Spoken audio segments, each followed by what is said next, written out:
Welcome to another episode of Ask MA the podcast.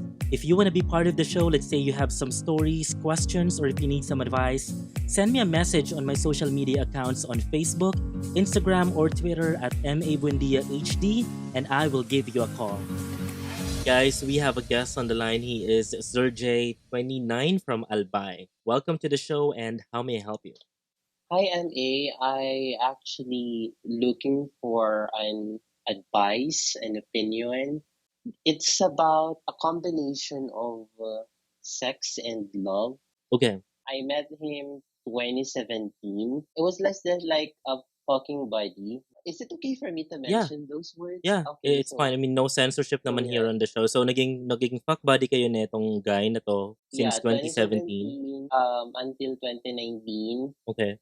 As in, no commitment, no labels. Yes. Yeah, fuck buddy, because we're working in the same environment. And Okay. then, the feeling Nafo-fall ka na? I felt talaga. Ako Mm. talaga yung nahulog sa kanya. So moving forward 2020, and then I told myself na at the onset of January, hindi ko na siya papansinin. I won't talk to him na, and parang as in, hindi, ginawa ko yun. Hindi ko siya kinausap ever kahit nasa isang workplace kami. And then, nakatulong yung quarantine actually. Yeah. Nakatulong siya as in pagdating ng March. So, yun, as in walang communication sa kanya. And then, of course, here comes June, reporting sa work. Wala, hindi pa rin kami nagpapansinan. And then, like, nababad trip ako kasi parang our boss kinda teasing us. And, When was the last time that you had sex? Itong that fuck was buddy mo na to? October 2019. Okay. So, it's long na pala. 2019. So, Yeah, the problem is, co-worker mo siya or parang... Yes, coworker ko siya. We work on the same place. Okay. And then, paano yung press release ninyo sa company? Magjowa kayo or best friends or... Our colleagues are thinking that we're like magjowa, but we're not. And so clear yon na no strings attached kayo na parang what you have in between is just pure sex. Okay. Now, ikaw yung nag-decide na umiwas, right? Kasi you're the one falling in love. Yes. And siya, ano yung sinasabi niya? I mean, does he approach you or does he try to talk to you or wonder what happened? Ayoko man siyang i-blame for what happened kasi from his side kasi as in wala po siyang sagot. Like kapag tinatanong siya ng colleagues, parang he cannot directly say na no or wala or something like that.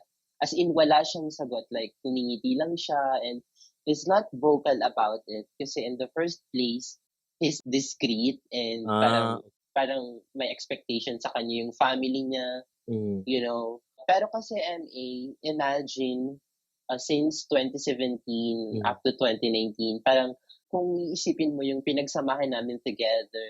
Sino ba sino nag-una nag-initiate sa inyo? Parang how did it happen na naging fuck buddies kayo? I think I was the one who initiated.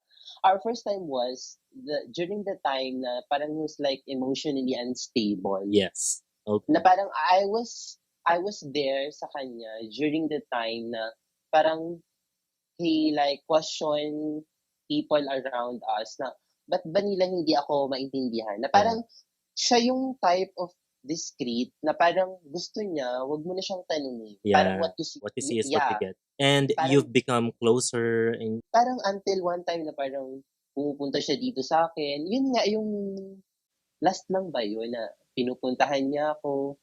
As in, wala ba talaga yung feelings? I cannot say na last lang. Probably, he really likes the friends with benefits setup. Pero usually, people who agree in fuck buddy setup, normally merong isa talaga dyan na nako-fall. And in this case, ikaw, okay? Have you ever felt na there's a chance for you to become a couple? Or have you ever tried na, seryosohin na nga natin to, or probably, alam mo yun, yung parang nag-try ka man lang ba? Kasi what if open din pala siya doon sa ganun? Unless he is in a relationship, so that's a different thing. Hindi. You know what, MA, hindi ko alam kung may kasalanan din ako sa part na to kasi hindi ako nag-initiate na sa kanya. Kasi I am not that good looking, or should I say, I am not that, yung alam mo yung gustuhin like that. So parang mahina yung self-esteem ko to Yeah. initiate that conversation na parang, okay, hindi naman siya nagsasabi na parang he's into it, parang Yeah. sex lang to. So why would I bother Ayaw to mong like mag-risk. initiate?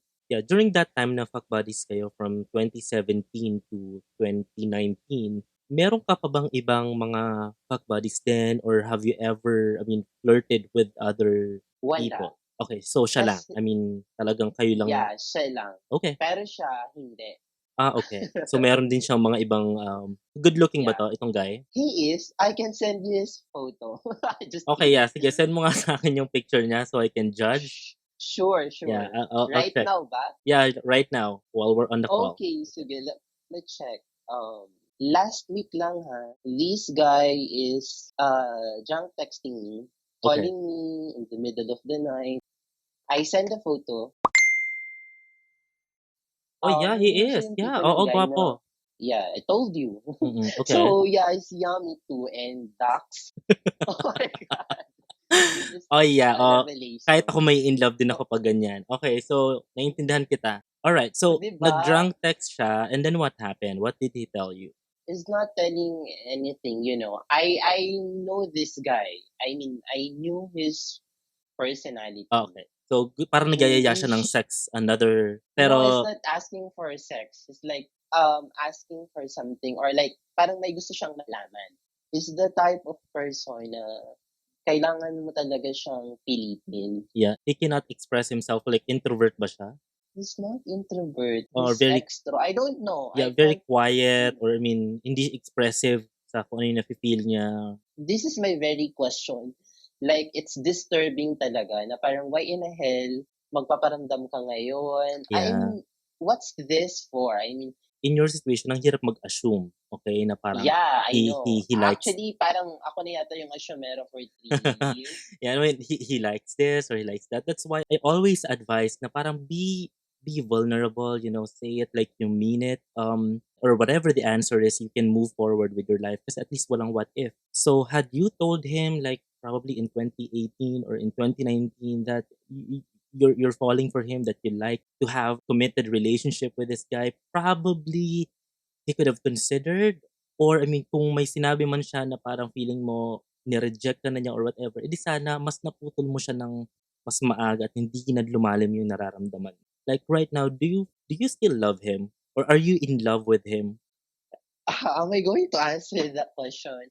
May ka-MU ka na ngayon na ibang guy, di ba? Parang ano to, are you Yeah, having sex with this new guy right now? Or, not yet. And I think okay, so more on, it's best not to. you've learned your lesson Yeah. already. Na parang, let's take it slow and then make sure that ang mahirap kasi dito, we're not getting any younger. Yeah. And then when it comes to hooking up, probably early 20s, mid 20s, okay lang yan eh kasi wala ka naman masyadong plans. And ngayon kasi, you're trying to look for something more sustainable and something that will Yes. last longer.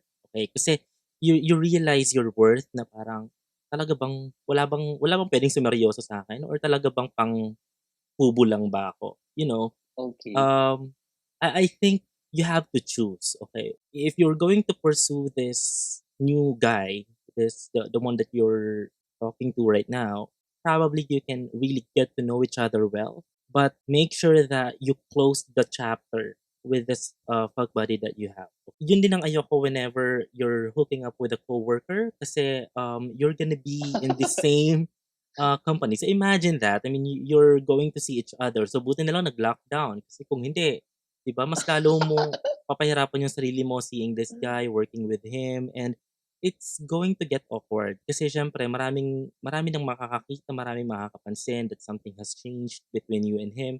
Marami naman akong mga naging co-work na naging sila sa office, and then eventually naging couple talaga sila, or yung iba nagpakasal pa nga, nagkaanak. Pero ang hirap kasi kapag nandun ka sa situation na hindi certain. Kasi 'pag Yes. naputol or 'pag bigla na lang nag-ghosting or bigla na lang nagsawa yung isa or bigla ka na lang dinedma, tapos nakikita mo pa rin siya, 'di ba? Parang it's adding salt to the wound. Okay, you call him. Okay, do not text him. Okay, do not confess through text. Kasi if you do that, may documentation. Okay, with as much as possible, we don't want any receipt. Seriously? Check mo lang kung ano yung magiging reaction niya. If he's gonna be so mature to tell you na parang, oh, I appreciate you, pero parang you're not the one I'm looking for, or I am not ready for a committed relationship, or any alibi para lang hindi ka ma-hurt or whatever. But it's gonna be the same thing. I mean, you're still gonna be rejected, but at least you have, or at least you got your answer. But regarding this new guy, nasan stage na kayo? Ilang months na ba kayo nag-uusap na itong ka-MU mo? 4 months. And where is he? He's in Kamsur. Okay. Pero same area lang din naman. I mean, there's a chance for you to see each other and date. There is a chance. Would you blame me if I do something stupid, like be still into him and like we used to do? I mean, like we're used to Okay. like So magiging fuck buddy pa rin kayo, and then you're communicating with this guy.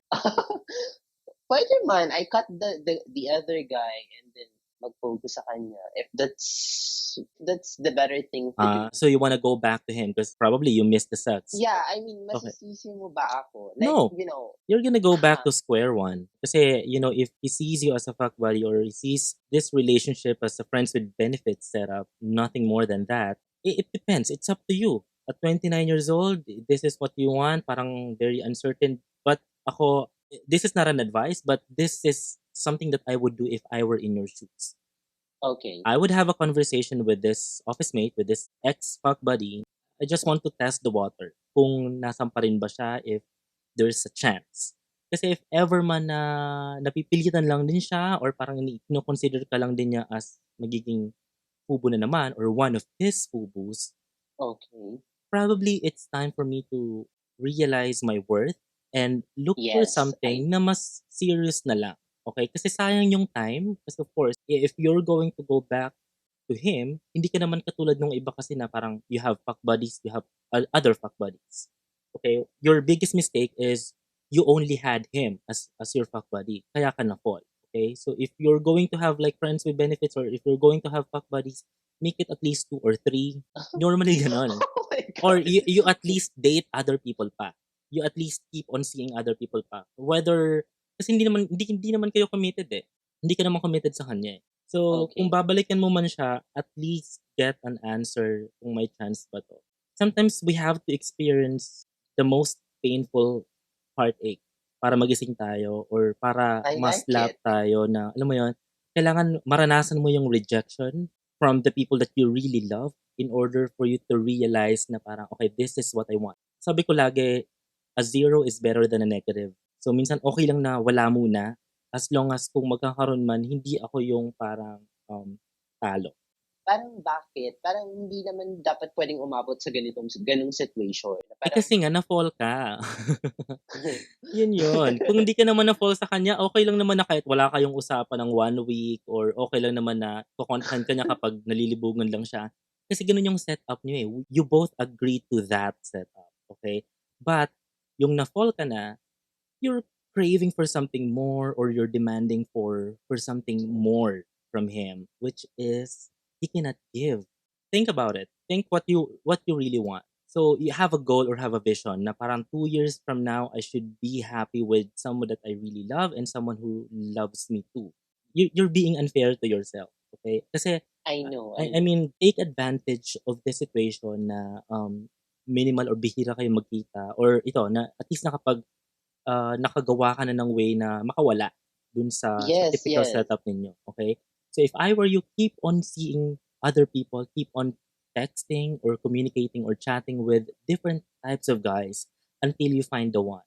Okay? And then in case he chases you, or in case that he's gonna be open to having a relationship with you na serious, okay, I mean, at least may pinagsamahan naman na kayo eh. But again, you won't be able to figure that out if you're not gonna talk to him.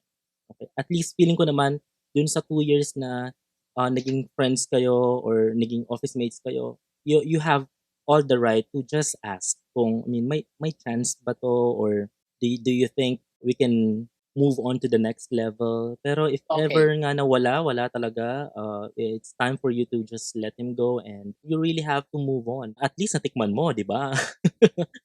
Yun na lang. I mean, wag mo na masyadong damdamin na, sana ganito or whatever. Kasi if ever man na may chance talaga siguro kayo, given na magkasama kayo sa office, it could have been an easier route na naging fuck buddy mo yung office mate mo and then eventually you both fell in love and then naging kayo. Okay sana yung ganun. Para kasi hindi ka naman gumawa ng moves and then siya hindi rin naman siya expressive and then until now, you're just stuck dun sa what if. I don't know kasi, I mean, how I'm gonna approach him, like, ano ba dapat yung setup? Was it like in a joking way or what? Nakikita ba kayo sa office? Yes. Okay. So you can do it kasi na pwede na lang during lunch break or I mean invite him for a coffee or doon kayo sa parang I mean na So kayong it's dalawa. a private Yeah, lang. ayoko kasi ayoko na mag-text ka ng whatever and eventually makaka-move on ka kasi eventually makakalimutan mo 'tong tao na 'to and then he has the screenshot na kung gaano ka kabaliw sa kanya or yung mga confession mo. I mean, 'di ba? Okay, I like it. I like it. Meron siyang resibo nung kagagahan Okay. mo. So, ang gawin mo na lang, kausapin mo talaga. You really have to be brave and have the courage to talk to him. I mean, and then makikita mo kasi sa mata, 'di ba, nung tao na yun if, okay, may chance ba 'to or he's in love with me too or ganito. Pero kapag very cold yung naging response or makikita mo, mararamdaman mo agad, at least it's gonna be like the period doon sa Okay. tinatanong mo. The reason why like I'm really into him because he's really a nice guy. I mean, he's polite, mabait, as in nice guy Tigilan mo siya. ako. Yeah, it's true.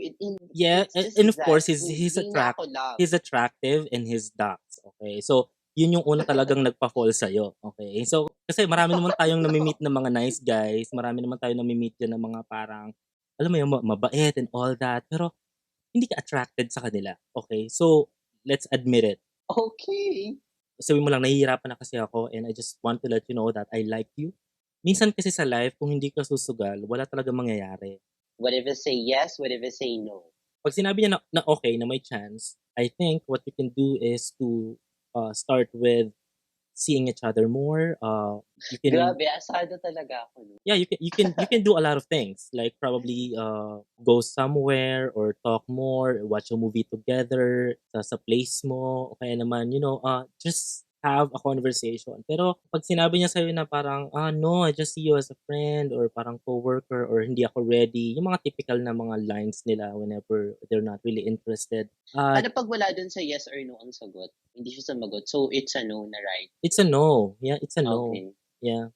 And then you will observe it kapag minsan siya na yung naging awkward sa'yo or he's the one not initiating conversations anymore. If I were you, the best revenge is to grow. Okay? Yeah. So make Thank sure you. that you're gonna be more focusing on yourself kasi yun na nga, I mean, he's out of the picture. You start working out, you start, taking care of your health, your skin, keep seeing other people, and then be the best that you can be and be your own best friend. Kasi at this point talaga, it's gonna be tough na nakaka-depress Yes. yan. Lalo nung nasa panahon ngayon na parang very limited yung pwede natin gawin. Like, we cannot go to the bars or, I mean, wala masyado tayong maging outlet. We cannot travel. But you really have to face it. Kasi habang tumatagal yan, lalong lumalalim. Just be yourself and hopefully mas maging maayos to, okay?